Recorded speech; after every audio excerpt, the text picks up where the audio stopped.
Subscribe करिए हमारे channel target UP TET CTET को और बेल आइकन को दबाइए। हेलो फ्रेंड्स, मैं रेनू स्वागत करती हूँ आप सभी भावी अध्यापक एवं अध्यापिकाओं का आपके अपने channel target UP TET CTET में। दोस्तों, आज की इस क्लास में हम पढ़ने वाले हैं आपके डीएलएड 4th सेमेस्टर के सेकेंड पेपर शैक्षिक प्रबंधन एवं प्रशासन के मोस्ट इंपॉर्टेंट अतलगुत्री क्वेश्चंस को, और इनको हम 2 पार्ट में पढ़ने वाले हैं।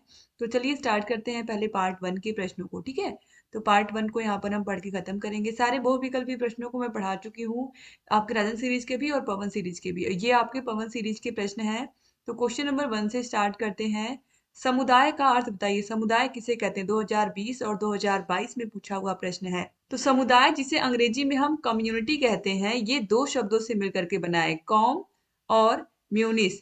कॉम का अर्थ होता है साथ यानी कि टुगेदर, और म्यूनिस का अर्थ होता है टू सर्व, सेवा करना।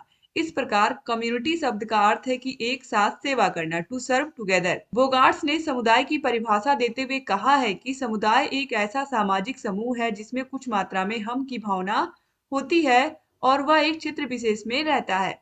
जैसे कि हम जिस कम्युनिटी में रहते हैं या फिर हम जिस मोहल्ले में रहते हैं, वहां के आसपास के लोगों से हमारा एक बॉन्ड बन जाता है और आपस में मिल करके हम रहते हैं। ठीक है, तो समुदाय इसी से बनता है, चाहे कोई गांव हो, कोई शहर हो, सब लोग आपस में मिलजुल कर उस शहर में रहते हैं और तभी शांति भी बनी रहती है। क्वेश्चन नंबर 2 है, राष्ट्रीय शिक्षक शिक्षा परिषद अधिनियम कब बना, यानी कि एनसीटी अधिनियम कब बना? तो फ्रेंड्स, राष्ट्रीय शिक्षक शिक्षा परिषद यानी कि एनसीटी या राष्ट्रीय अध्यापक शिक्षा परिषद, एनसीटी अधिनियम जो है ये दिसंबर 1993 में बना था, लेकिन 17 अगस्त 1995 से ये अस्तित्व में आया था। ठीक है, तो याद रखिएगा कि जो एनसीटी है ये अधिनियम 1993 में बना जरूर था, लेकिन 17 अगस्त 1995 से जो एनसीटी है इसने अपना कार्य शुरू किया था। क्वेश्चन नंबर 3 है, ग्राम शिक्षा समिति का अध्यक्ष कौन होता है? तो ग्राम शिक्षा समिति का अध्यक्ष ग्राम प्रधान होता है।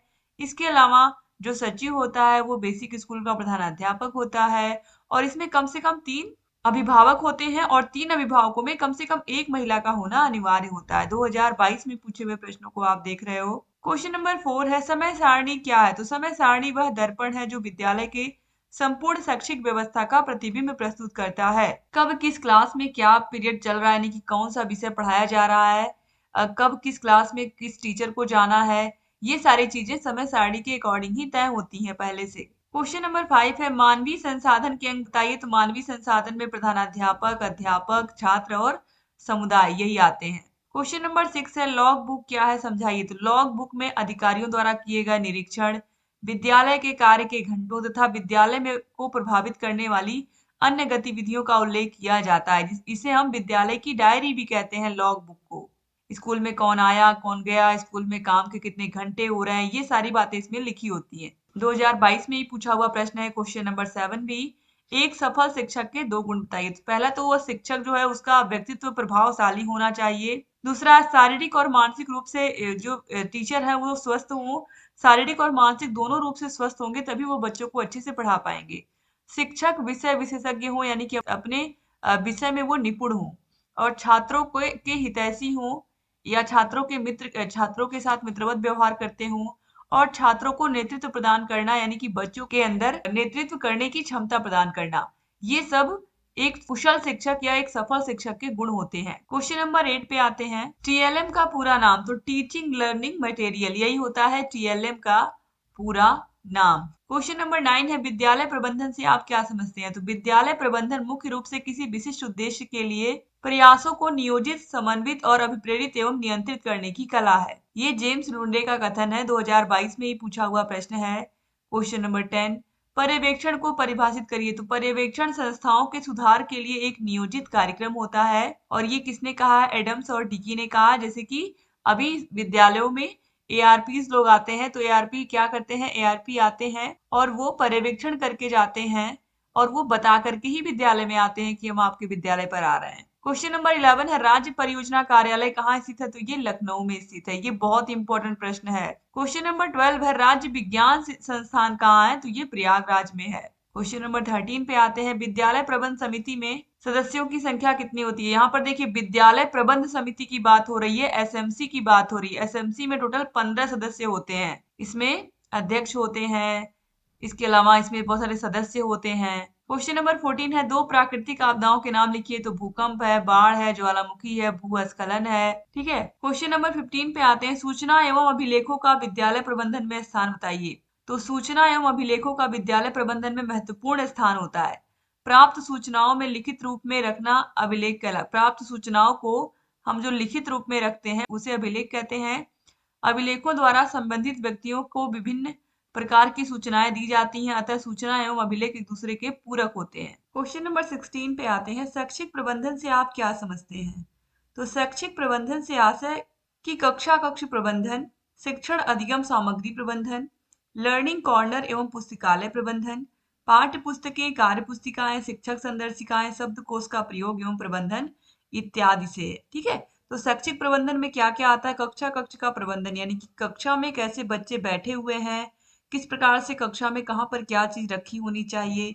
शिक्षण अधिगम सामग्री, हमारे पास पढ़ाने के लिए बच्चों को कौन कौन सी टीएलएम के साधन है। ठीक है, इसके अलावा लर्निंग कॉर्नर में हमें कौन कौन सी ऐसी वस्तुएं रखनी है, कौन कौन सी ऐसी किताबें रखनी है जो बच्चों के काम की हों। पुस्तकालय जो है उसमें कैसी किताबें होनी चाहिए, ऐसी किताबें जो बच्चों का मनोरंजन भी करें, बच्चों को कुछ ना कुछ सिखाएं भी। तो इस बात का हमें ख्याल रखना होता है। ठीक है, इसके अलावा शिक्षक संदर्शिकाओं का प्रयोग करना, ये भी चीजें आती हैं इसमें प्रबंधन में ही। क्वेश्चन नंबर 17 पे आते हैं, ग्राम शिक्षा समिति के खाते का संचालन कौन करता है। तो ये करते हैं ग्राम प्रधान और प्रधानाध्यापक मिलकर। 2021 में ही पूछा हुआ प्रश्न। क्वेश्चन नंबर 18 है, राष्ट्रीय स्तर पर प्रारंभिक शिक्षा के 3 संगठनात्मक संस्था कार्य करने वाले अभिकरण का नाम बताइए। तो राष्ट्रीय शैक्षिक अनुसंधान एवं प्रशिक्षण परिषद यानी कि एनसीईआरटी, दूसरा राष्ट्रीय अध्यापक शिक्षा परिषद यानी कि एनसीटीई, तीसरा इंदिरा गांधी राष्ट्रीय मुक्त विश्वविद्यालय यानी कि इग्नू। ठीक है, तो राष्ट्रीय स्तर पर प्रारंभिक शिक्षा के 3 संगठनात्मक संस्था कार्य करने वाले अभिकरणों के ये नाम है। क्वेश्चन नंबर 19 है, एनपीआरसी समन्वयक के कार्यों को बताइए। तो इनके अंतर्गत कौन कौन से कार्य आते हैं, देखिए, विद्यालय भ्रमण एवं शैक्षिक अनुसमर्थन, विद्यालय का श्रेणीकरण जिसका आधार भौतिक वातावरण, शिक्षक एवं शिक्षण विधि का मूल्यांकन होता है, तीसरा है बैठकों एवं गोष्ठियों का आयोजन, और चौथा है प्रतियोगिताओं का आयोजन। क्वेश्चन नंबर 20 है, टीईटी का क्या होता है। तो टीईटी निःशुल्क एवं अनिवार्य बाल शिक्षा अधिकार अधिनियम 2009 की धारा 2N में दिए गए विद्यालयों में अध्यापक के रूप में नियुक्ति के लिए पात्र होने हेतु एक आवश्यक योग्यता यह है कि उसे शिक्षक पात्रता परीक्षा यानी कि टीटी में उत्तीर्ण होना चाहिए, जिसका आयोजन एनसीटी द्वारा बनाए गए मार्गदर्शी सिद्धांतों के अनुसार समुचित सरकार द्वारा किया जाता है। हम सभी को पता है कि जो टेट है वो शिक्षक पात्रता परीक्षा है, और इसका आयोजन 2009 जो आरटी एक्ट 2009 बना था उसी में ये चीज बताई गई कि शिक्षक अगर आप बनना चाहते हैं तो आपको एक शिक्षक पात्रता परीक्षा पास करनी होगी, प्राइमरी की अलग, जूनियर की अलग। ठीक है, और ये इसका आयोजन आपको पता है, अगर हम सीटेट की बात करें तो एनसीटी द्वारा बनाए गए जो मार्गदर्शी सिद्धांत है उसी के अकॉर्डिंग सारी चीजें चल रही हैं। जैसे सीटेट तो होता है सेंट्रल लेवल का, लेकिन अभी अपने अपने राज्य भी अपने स्तर पर, जैसे हमारे यहाँ यूपी टेट होता है, हरियाणा में हरियाणा टेट होता है, एमपी में एमपी टेट होता है, इस तरीके से। ठीक है, क्वेश्चन नंबर 21 है, समय सारणी की परिभाषा दीजिए। तो समय सारणी विद्यालय समय चक्र वह दर्पण है जो विद्यालय के संपूर्ण शैक्षिक व्यवस्था का प्रतिबिंब प्रस्तुत करता है। 2020 में पूछा हुआ प्रश्न है। क्वेश्चन नंबर 22 है, शैक्षिक भ्रमण के 2 महत्व बताइए। तो शैक्षिक भ्रमण से बच्चों में सामाजिकता का गुण विकसित किया जाता है। इसके अलावा दूसरा है, सूक्ष्म अवलोकन एवं निरीक्षण शक्ति का विकास होता है। क्वेश्चन नंबर 23 है, विद्यालय का हृदय किसे कहते हैं। तो विद्यालय का हृदय हम कहते हैं समय सारणी को, ठीक है, या समय तालिका को। 2020 में ही पूछा हुआ प्रश्न है। क्वेश्चन नंबर 24 है, विद्यालय संगठन का क्या उद्देश्य है। शिक्षा का संचालन, छात्रों का विकास, चरित्र का निर्माण, व्यावसायिक क्षमताओं का विकास, सामाजिक परिवर्तनों का प्रबंध, अंतरराष्ट्रीय सद्भावना तथा मानव मूल्यों का विकास इत्यादि विद्यालय संगठन के उद्देश्य होते हैं। 2020 में ही पूछा हुआ प्रश्न है। इसके बाद क्वेश्चन नंबर 25 2019 में पूछा हुआ है, संस्थागत नियोजन से आपका क्या आशय है। तो WH बूच के अनुसार किसी शिक्षण संस्था द्वारा स्वानुभूत आवश्यकताओं तथा प्राप्त साधनों या उन साधनों जिनके प्राप्त होने की संभावना हो के आधार पर अपने विकास के लिए बनाया गया कार्यक्रम उस संस्था की योजना कहलाता है या संस्थागत नियोजन कहलाता है। जैसे किसी के स्कूल में फर्नीचर नहीं है तो वो कोशिश करेगा कि अगले सत्र में हम किसी भी प्रकार से हमें ग्रांट मिले तो हम बच्चों के लिए फर्नीचर खरीद दें। इस तरह से बहुत सारी चीजें होती हैं जिनको हम पहले से प्लान करके चलते हैं। क्वेश्चन नंबर 26 है, संस्थागत नियोजन का क्या अर्थ है? पूर्व निश्चित लक्ष्यों की प्राप्ति के लिए तथा भविष्य में किए जाने वाले कार्यों के लिए योजना निर्माण की प्रक्रिया ही नियोजन है। 2020 और 2021 में पूछा हुआ प्रश्न है। क्वेश्चन नंबर 27 है, विद्यालय प्रबंधन से आप क्या समझते हैं? विद्यालय प्रबंधन से अभिप्राय है कि किसी भी संगठन या संस्था द्वारा अपने विकास व लक्ष्यों की पूर्ति के लिए योजना बनाना व उसका बेहतर क्रियान्वयन करना तथा इसके लिए सामूहिक रूप से सतत प्रयास करना। 2021 में ही पूछा हुआ प्रश्न है। क्वेश्चन नंबर 28 है, विद्यालय प्रबंधन का मुख्य दायित्व किसका होता है? तो विद्यालय प्रबंधन का मुख्य दायित्व प्रधानाचार्य या प्रधानाध्यापक का होता है। क्वेश्चन नंबर 29 है, विद्यालय प्रबंधन की दो विशेषताओं का उल्लेख करिए। तो पहला है विद्यालय प्रबंधन में लचीलापन हो, दूसरा है विद्यालय प्रबंधन में व्यवहारिकता भी होनी चाहिए। क्वेश्चन नंबर 30 है, सरल शब्दों में प्रबंधन का अर्थ लिखिए। तो सरल शब्दों में प्रबंधन का अर्थ संगठन में व्यक्तियों से कार्य कराना है। अंग्रेजी शब्द मैनेज टू टेक्स्टफुली को मैनेजमेंट कहते हैं। शब्द का अर्थ व्यक्तियों से कार्य लेना है। क्वेश्चन नंबर 31 है, प्रबंधक नियोजन अभिप्रेरणा तथा नियंत्रण में किस प्रकार सहायक है? तो प्रबंधन के द्वारा नियोजन अभिप्रेरणा तथा नियंत्रण के विकास में वृद्धि होती है।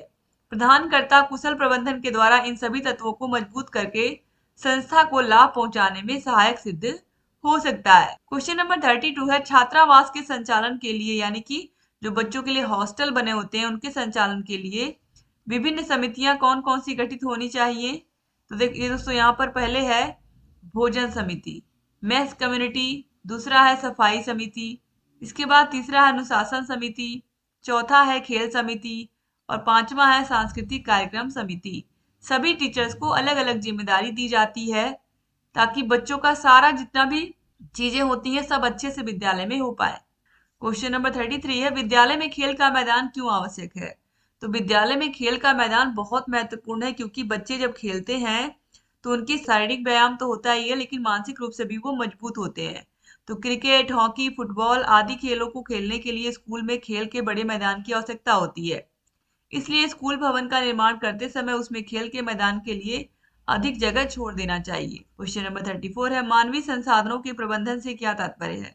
तो मानवीय संसाधनों के प्रबंधन का तात्पर्य उचित एवं योग्यता अनुसार कार्य वितरण से है, जिसको कि व्यक्ति की क्षमता के परीक्षण के पश्चात प्रदान किया जाता है। मानवीय संसाधनों का सकुशल प्रबंधन ही किसी विद्यालय या शैक्षिक व्यवस्था का मुख्य आधार होता है। क्वेश्चन नंबर 35 है, विद्यालय प्रबंधन के लक्ष्यों एवं उद्देश्यों का प्रतिपादन कौन करता है? तो विद्यालय प्रबंधन के लक्ष्य कौन कौन से हैं, उद्देश्य कौन कौन से हैं, उनका प्रतिपादन कौन करता है? तो प्रबंधन के लक्ष्यों एवं उद्देश्यों का प्रतिपादन प्रबंध समिति द्वारा किया जाता है। यानी कि जो विद्यालय में विद्यालय प्रबंध समिति होती है वही विद्यालय को चलाना कैसे है, विद्यालय में कौन कौन से उपकरण नहीं है, कौन कौन से संसाधनों को जुटाना है, ये सारी चीजें विद्यालय प्रबंध समिति ही डिसाइड करती है। क्वेश्चन नंबर 36 पे आते हैं, विद्यालय प्रबंधन का आकलन कौन कौन सी समितियां करती हैं? शिक्षक परिषद, छात्र परिषद, शिक्षक समितियां, विशिष्ट समितियां एवं सामाजिक सेवा समितियां। क्वेश्चन नंबर 37 है, विद्यालय प्रबंधन क्षेत्र के कोई 4 कार्य बताइए। तो शिक्षक वर्ग के कार्य में समन्वय, पाठ्यक्रम नियोजन एवं कार्य विभाजन, विद्यालय में अनुशासन बनाए रखना और विद्यालय का बजट बनाना। क्वेश्चन नंबर 38 है, राष्ट्रीय शिक्षक शिक्षा परिषद एक्ट कब बना? तो राष्ट्रीय शिक्षक शिक्षा परिषद एक्ट 1993 में बना था। ऑलरेडी अभी आपने देखा भी है इस प्रश्न को कि जो एनसीटी है, ये जो एक्ट है ये पास हो गया था 1993 में, लेकिन एनसीटी ने कार्य करना कब से शुरू किया, स्थापना कब हुई उसकी? तो ये शुरू किया 1995 में। ठीक है, अधिनियम तो बन गया था 1993 में ही, लेकिन ये चालू कब से हुआ? 1995 में स्थापना हुई एनसीटी की, उसके बाद उन्होंने कार्य करना शुरू किया। क्वेश्चन नंबर 39 है, राष्ट्रीय शैक्षिक योजना तथा प्रशासन का संस्थान किस शहर में है? तो दिल्ली में, जिसे हम न्यूपा भी कहते हैं। क्वेश्चन नंबर 40 है, मातृ शिक्षक संघ की स्थापना क्यों की गई है? तो शैक्षिक एवं सामाजिक लाभ की सूचनाओं को महिलाओं तक पहुंचाने के लिए मातृ शिक्षक संघ की स्थापना की गई है। आज प्रदेश के प्रत्येक विद्यालय में माता शिक्षक संघ की स्थापना की जा चुकी है। क्वेश्चन नंबर 41 है, अभिभावक शिक्षक संघ में सदस्यों की कुल संख्या कितनी होती है? तो अभिभावक शिक्षक संघ में सदस्यों की कुल संख्या 20 होती है। क्वेश्चन नंबर 42 पे आते हैं, विद्यालय बजट पर टिप्पणी लिखिए। तो विद्यालय के वित्तीय प्रबंधन हेतु राज्य सरकार से अनुदान प्रत्येक विद्यालय को प्राप्त होता है। यह अनुदान जिला विद्यालय निरीक्षक तथा बेसिक शिक्षा अधिकारी द्वारा प्रत्येक विद्यालय को प्राप्त होता है। इसी अनुदान से विद्यालय के खर्चे चलते हैं। अब शिक्षकों का भुगतान भी बेसिक शिक्षा अधिकारी द्वारा ही किया जाता है। तो हम सभी को पता है कि जो विद्यालय है उसमें हर साल आता है ग्रांट। वो ग्रांट आता है स्कूल में जो भी सुविधाएं नहीं है, जैसे कि अगर पेंटिंग उजड़ गई है तो उसको पेंट करवाना है स्कूल को अच्छे से, अगर डेस्क खराब हो गई तो डेस्क को सही करवाना, इसके अलावा बच्चों के बैठने के फर्नीचर हैं, अगर बोर्ड खराब हो गया तो नया ब्लैक बोर्ड या ग्रीन बोर्ड लगवाना। तो छोटी छोटी चीजें, अगर नल खराब है विद्यालय का तो उसको चेंज करवा देना। तो ये सब चीजें कैसे होती हैं, इसके लिए हर साल आता है ग्रांट। ठीक है, राज्य सरकार देती है जो हमें। क्वेश्चन नंबर 43 है, समुदाय से प्राप्त धन क्या क्या होता है। तो विद्यालय में समुदाय के सदस्यों, धनी मानी तथा समाज सेवी संस्थाओं द्वारा विद्यालय के क्रियाकलापों हेतु धन दिया जाता है। यह धन भी विद्यालय की वित्त व्यवस्था को सुधारने में सहायक होता है। समुदाय के सदस्य विद्यालय में कमरे का निर्माण करा देते हैं। तो बहुत सारे ऐसे विद्यालय हैं जहाँ पर वहाँ के आसपास के लोग या ग्राम प्रधान या फिर कोई भी नेता या कोई सामाजिक कार्यकर्ता होते हैं, तो वो अपनी तरफ से विद्यालय को, जैसे किसी ने पंखे भेंट कर दिए विद्यालय को या फर्नीचर दे दिया, ऐसे बहुत सारे लोग होते हैं, ठीक है, जो विद्यालय को कुछ ना कुछ देते रहते हैं। इसके बाद क्वेश्चन नंबर 44 पे आते हैं, कक्षा कक्ष प्रबंधन से क्या आशय है। तो वर्तमान समय में कक्षा कक्ष प्रबंधन का तात्पर्य उन भौतिक एवं मानवीय व्यवस्थाओं से होता है जिससे शिक्षण अधिगम प्रक्रिया को प्रभावी बनाया जा सके। कक्षा कक्ष के प्रबंधन से अभिप्राय है कक्षा से संबंधित उपकरणों की व्यवस्था। ठीक है, जैसे कि कक्षा में ऑलरेडी मैं बता चुकी हूँ कि कक्षा में जैसे जब शिक्षक आ रहे हैं उससे पहले उन्होंने पाठ्य योजना बना रखी है। कक्षा में वो आ रहे हैं तो उन्होंने सारी चीजें प्रॉपर होनी चाहिए, उन्हें कौन से शिक्षण अधिगम सामग्री का प्रयोग करना है, क्लास में चौक है कि नहीं, डस्टर है कि नहीं, ये सब चीजें पहले से प्रिपेयर करनी है। और बच्चे मानसिक रूप से तैयार है कि नहीं पढ़ने के लिए कक्षा में, ये भी बहुत इंपॉर्टेंट है। तो ये सारी चीजें कक्षा कक्ष प्रबंधन के अंतर्गत ही आती हैं। क्वेश्चन नंबर 45 है, आदर्श विद्यालय से आपका क्या आशय है। तो एक आदर्श विद्यालय भवन अत्यंत विशाल एवं विस्तृत हो, इसकी कलाकृति आकर्षक लगने वाली हो तथा इसमें छात्रों को चलने फिरने की पूर्ण सुविधा हो, तो उसे हम कहेंगे आदर्श विद्यालय। क्वेश्चन नंबर 46 है, विद्यालय सुधार संबंधी कोई 4 उपाय बताइए।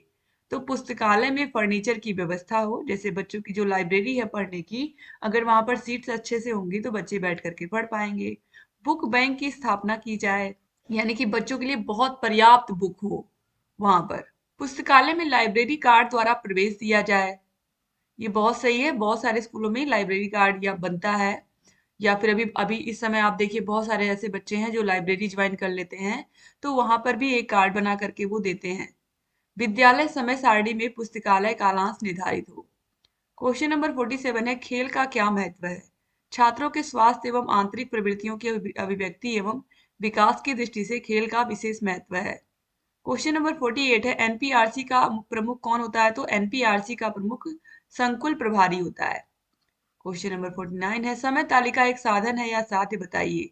तो समय तालिका को स्वयं में एक साधन के रूप में समझना चाहिए, यह साध्य नहीं है। जहां भी इसका प्रयोग हमने साध्य के रूप में करने की चेष्टा की, वहीं यह अपने गौरव को समाप्त कर देता है। यानी कि ये एक साधन है जिसकी मदद से धन और समय दोनों की बचत होती है, क्योंकि किस क्लास में किस टीचर को क्या पढ़ाना है, कब बच्चों की क्लास में कौन से टीचर आ रहे हैं, उनको कौन सा विषय पढ़ना है, बच्चों को भी पहले से प्रिपरेशन होती है उस विषय को पढ़ने की, और शिक्षक को भी पता होता है कि किस क्लास में जाकर के मुझे क्या पढ़ाना है।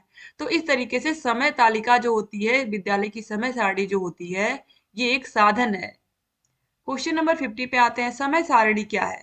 तो अपने दैनिक कार्यों को योजनाबद्ध तरीके से या योजनाबद्ध रूप में संचालित करने के लिए विद्यालय जो व्यवस्था करता है वह समय सारणी कही जाती है। क्वेश्चन नंबर 51 पे आते हैं, रॉस के अनुसार पाठ्य सहगामी क्रियाएं क्या हैं। तो रॉस के अनुसार शिक्षा प्रक्रिया की धारणा जो बच्चों के प्रत्यक्ष अनुभवों या प्रत्यक्ष जीवन यापन द्वारा सीखने में विश्वास करती है। स्कूल को एक छोटा समाज समझने की धारणा जिसमें बच्चे सामाजिक प्रक्रियाओं में वास्तविक रूप में भाग लेकर सभ्य जीवन व्यतीत करना सीखते हैं।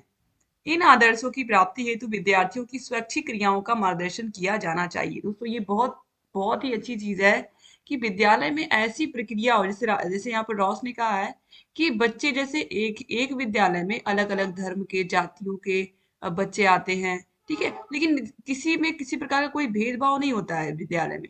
लेकिन हमें एक तरीके से कहीं ना कहीं कन्वर्सेशन भी होना चाहिए बच्चों के बीच में, अलग अलग प्रकार की प्रतियोगिताएं भी होनी चाहिए। समाज में रहना कैसे है, ये चीजें एक तरीके से आज के समय में कोई नहीं सिखाने वाला है। केवल बस बच्चों को वही रटी रटाई चीजें सिखाई जा रही हैं, वही सारे सब्जेक्ट पढ़ाए जा रहे हैं, लेकिन जीवन जीना कैसे है, इसके अलावा हमें रहना कैसे है समाज में सही तरीके से, ये कोई विद्यालय आज के समय में नहीं सिखा रहा है।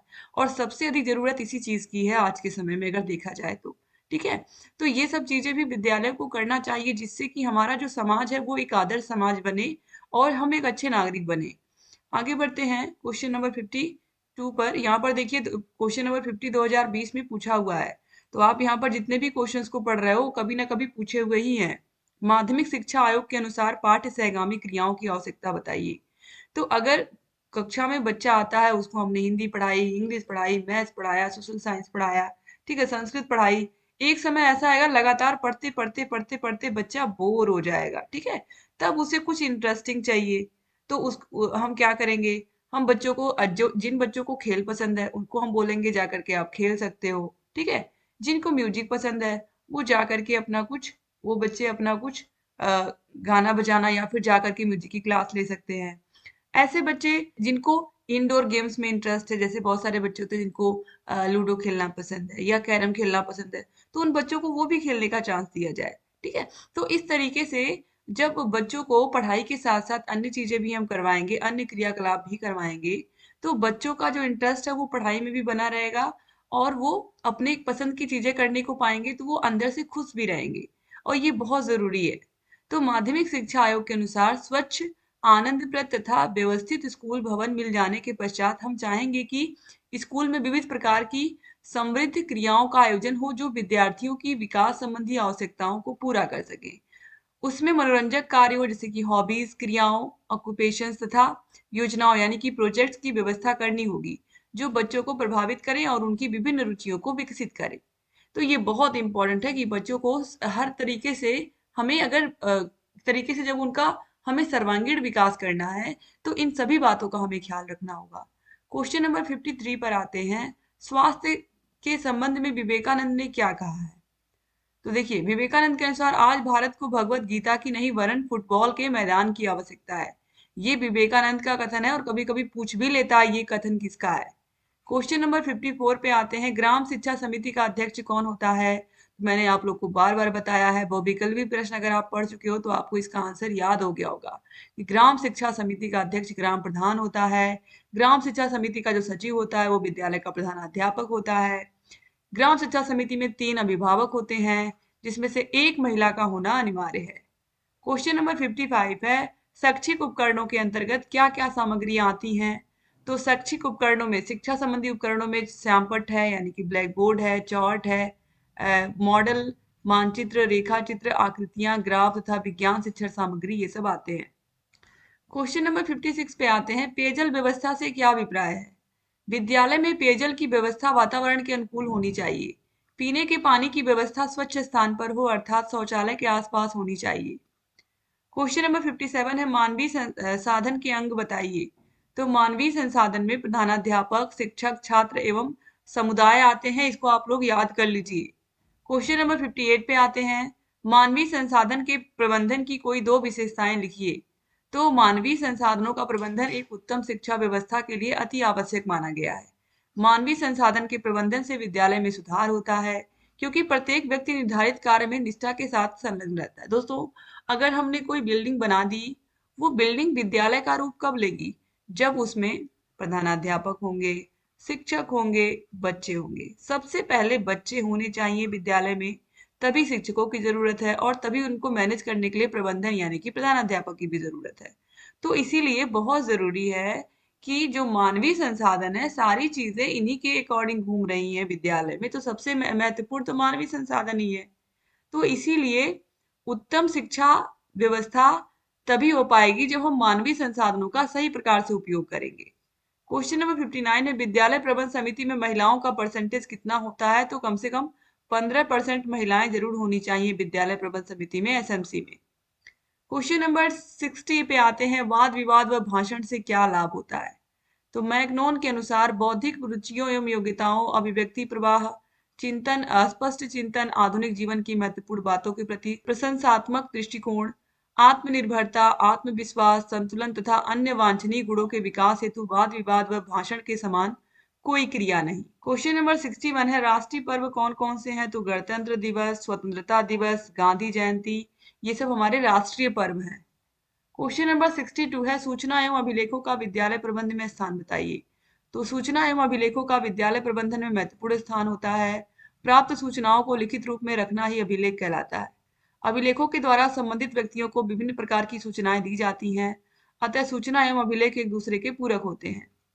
क्वेश्चन नंबर 63 है, कार्यालय विद्यालय का नाड़ी संस्थान है। यह कथन किसका है? तो ये डॉक्टर S.N. मुखर्जी का कथन है। ये बहुत इंपॉर्टेंट है, इसको भी याद कर लीजिए आप लोग। क्वेश्चन नंबर 64 पे आते हैं, लॉग बुक क्या है? तो इसके द्वारा विद्यालय विकास के क्रम का ज्ञान होता है। वास्तव में यह वह माध्यम है जो विद्यालय के इतिहास का ज्ञान कराता है। एक प्रकार से विद्यालय की डायरी होती है लॉग बुक। कभी कभी पूछता है लॉग बुक को हम किस नाम से जानते हैं? तो इसे हम विद्यालय की डायरी भी कहते हैं। इसमें क्या क्या विवरण होते हैं? देखिए, विद्यालय की विशेष घटनाएं, नवीन पाठ्य पुस्तकें, यंत्रों, कोर्स आदि की प्रस्तावना, विद्यालय के कार्य के घंटे, विद्यालय में निरीक्षण हेतु आए विभिन्न अधिकारियों के हस्ताक्षर, ये सभी लॉग बुक में आपको मिलेंगे। क्वेश्चन नंबर 65 है, प्राथमिक विद्यालय को ग्रांट कौन प्रदान करता है? तो ग्राम पंचायत तथा सरकार प्रदान करती है, राज्य सरकार। क्वेश्चन नंबर 66 है, स्कूल कैलेंडर में क्या होता है? तो यह विद्यालय सत्र के प्रारंभ होने से पूर्व ही तैयार कर लिया जाता है, जिसमें विद्यालयी अवकाश, मासिक, सत्रीय, अर्धवार्षिक व वार्षिक परीक्षाओं की तिथियां, प्रवेश तिथि, विद्यालय चुनाव, विद्यालय वार्षिक समारोह, अभिभावक सम्मेलन आदि की संभावित तिथियां तय कर दी जाती हैं। तो स्कूल कैलेंडर में ये सारी चीजें होती हैं। कब कौन सी छुट्टी है, कब मासिक परीक्षाएं हैं, कब सत्रीय परीक्षाएं हैं, कब अर्धवार्षिक परीक्षा है, कब वार्षिक परीक्षा है, कब विद्यालय में नए प्रवेश होंगे, विद्यालय में कब चुनाव होगा, विद्यालय में कब एनुअल फंक्शन या वार्षिक समारोह होगा, अभिभावक सम्मेलन कब होगा, ये सारी चीजें पहले से डिसाइड होती हैं स्कूल कैलेंडर में। क्वेश्चन नंबर 67 है, धाराओं के प्रकार बताइए। तो तापमान के अनुसार धाराएं दो प्रकार की होती हैं, गर्म धाराएं और ठंडी धाराएं। इसके बाद क्वेश्चन नंबर 68 पे आते हैं, ज्वार भाटा किसे कहते हैं? अब यहाँ पर आप लोगों को लग रहा होगा कि प्रबंधन में ये सारे प्रश्न कहाँ से आ गए, शैक्षिक प्रबंधन एवं प्रशासन में। लेकिन यहाँ पर जो प्रश्न दिए हैं इनको हमें पढ़ना है, तो चलिए पढ़ लेते हैं इनको हम।